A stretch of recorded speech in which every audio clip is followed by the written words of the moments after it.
Anda kembali di Nusantara Siang. Pemirsa, pemerintah melalui Kementerian Perhubungan mengeluarkan kebijakan tidak melarang warga yang tinggal di perkotaan untuk mudik lebaran pada tahun ini. Itu artinya akan menjadi permasalahan baru berupa terjadinya kerumunan di perjalanan terutama di rest area dan juga lokasi-lokasi wisata. Lantas bagaimana dengan upaya membendung penyebaran virus COVID-19 dan juga bagaimana kesiapan sejumlah moda transportasi untuk menghadapi arus mudik lebaran? Selengkapnya kami hadirkan dalam dialog Nusantara Siang berikut ini.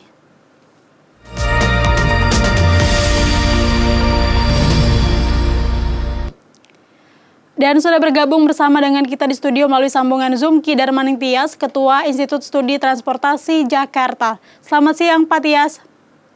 Ya, selamat siang Lydia dan para pendengar atau pemirsa Nusantara TV. Terima kasih Pak sudah bergabung bersama dengan kita Pak.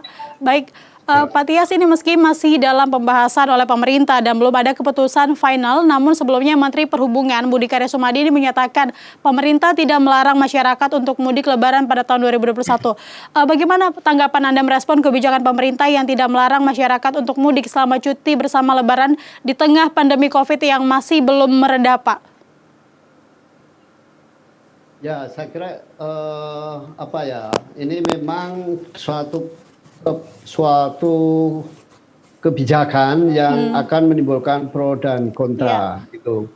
Bagi teman-teman operator angkutan, baik itu angkutan bis, angkutan kereta laut maupun pesawat, tentu menyambut baik kebijakan ini karena ini kan akan diharapkan akan dapat meningkatkan jumlah penumpang mereka yang selama 1 tahun terakhir mereka mengalami kelesuan gitu.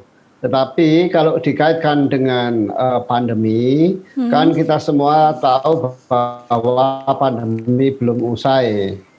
Jadi tentu ini sangat riskan akan meningkatkan jumlah penderita pandemi COVID-19 kembali gitu loh.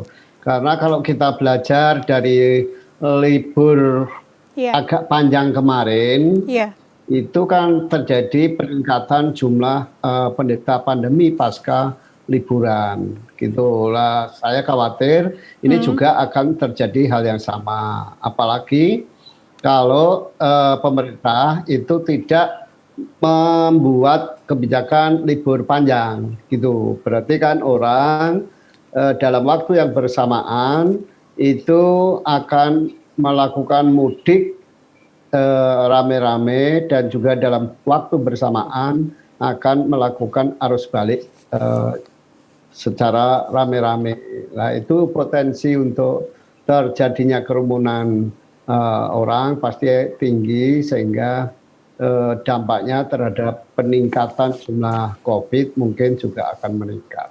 Kira-kira gitu. Baik Pak Darman Tias, tadi Bapak menyebutkan terkait dengan pro kontra kebijakan mudik. Namun di satu sisi ini bertujuan untuk menggerakkan roda perekonomian, di satu sisi juga kebijakan ini justru akan menimbulkan kekhawatiran baru akan penyebaran virus COVID-19, Pak. Ini seperti apa? Ya, kalau kita lihat atau kita flashback pada setengah tahun lalu, bulan Juli lalu kan pemerintah juga melaksanakan yang namanya new normal, ya kan? Dengan konsep herd immunity gitu. Itu kan sebetulnya dimaksudkan untuk mendorong pertumbuhan ekonomi gitu. Tapi apa yang terjadi ketika new normal itu dilaksanakan, yang terjadi adalah bukannya ekonomi mengalami pergerakan naik, tetapi COVID-nya yang naik gitu karena social distancing relatif agak longgar, lalu juga masyarakat karena sudah dikatakan new normal sedikit juga lengah, akhirnya COVID itu merajalela. Nah, kita bisa belajar dari pengalaman setengah tahun lalu pada saat diterapkannya new normal itu. Kira-kira gitu. Pak Darman Tias, ini di sisi lain kebijakan ini juga membawa angin segar bagi para operator angkutan umum. Bagaimana dengan kesiapan para operator angkutan umum, Pak? Oh, kalau kesiapan operator angkutan umum itu sudah sangat siap gitu. Karena apa? Karena kan selama ini armada mereka itu nganggur gitu. Dan kalau di dalam transport itu meskipun nganggur, itu kan mesin-mesin dinyalakan tiap hari. Iya. untuk menjaga keawetan mesinnya. Sebab kalau kita semua tahu kalau mesin kendaraan bermotor itu tidak dinyalakan dalam waktu lama kan malah akan rusak. Itu. Tetapi dengan adanya pandemi ini justru pemeliharaan itu dilakukan secara baik.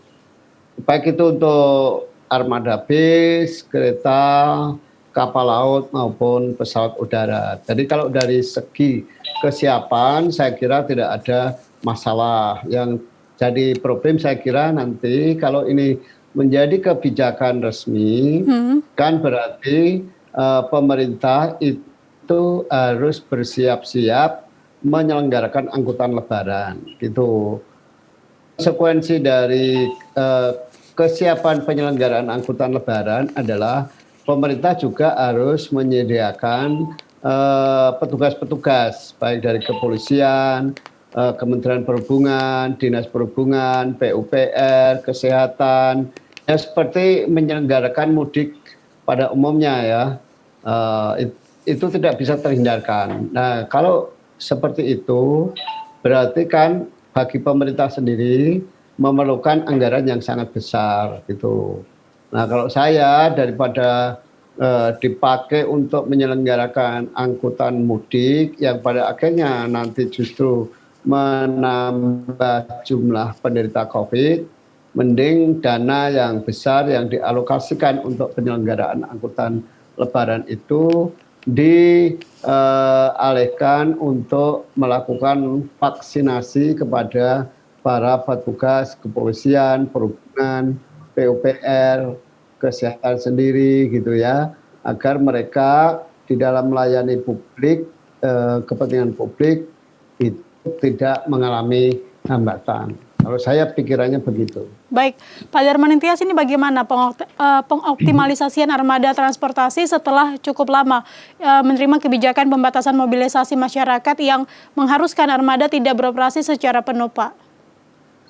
Ya, itu tadi saya katakan justru karena sudah lama, setahun inilah, pas setahun ini mereka tidak berfungsi secara optimal. Kalau ini ada kebijakan mudik yang ada kebijakan diperbolehkan mudik, tentu armada-armada mereka menjadi akan optimal gitu. Meskipun kita juga tidak begitu yakin bahwa banyak pemudik yang akan menggunakan angkutan umum gitu, karena mungkin mereka merasa lebih nyaman dan aman bila menggunakan kendaraan pribadi.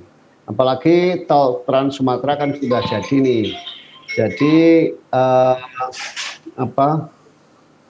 hambatan di perjalanan relatif sudah berkurang. Kalau kemarin-kemarin kan konsentrasi mudik di Jawa karena infrastrukturnya sudah memadai.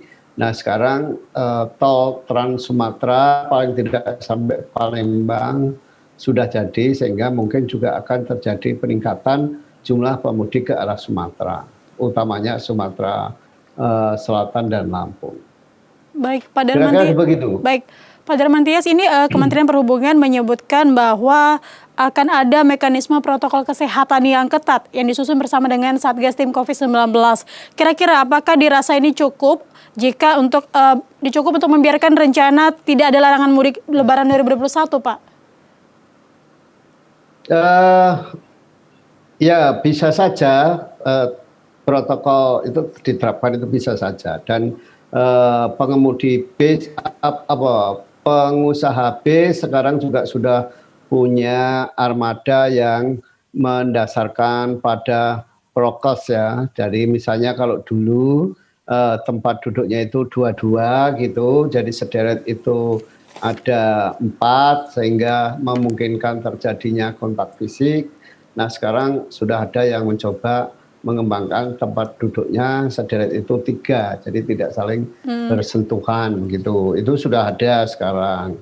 Artinya langkah-langkah yang dilakukan operator seperti itu tentu akan meminimalisir potensi kontak fisik antar penumpang gitu ya. Tetapi itu kan mungkin baru 0,1% kendaraan angkutan umum yang memiliki tempat duduk seperti itu gitu. Yang 99% sepertinya masih seperti yang ada saat ini, di mana tempat duduknya masih seatnya seat lama, hanya mungkin kebijakannya itu dilakukan social distancing.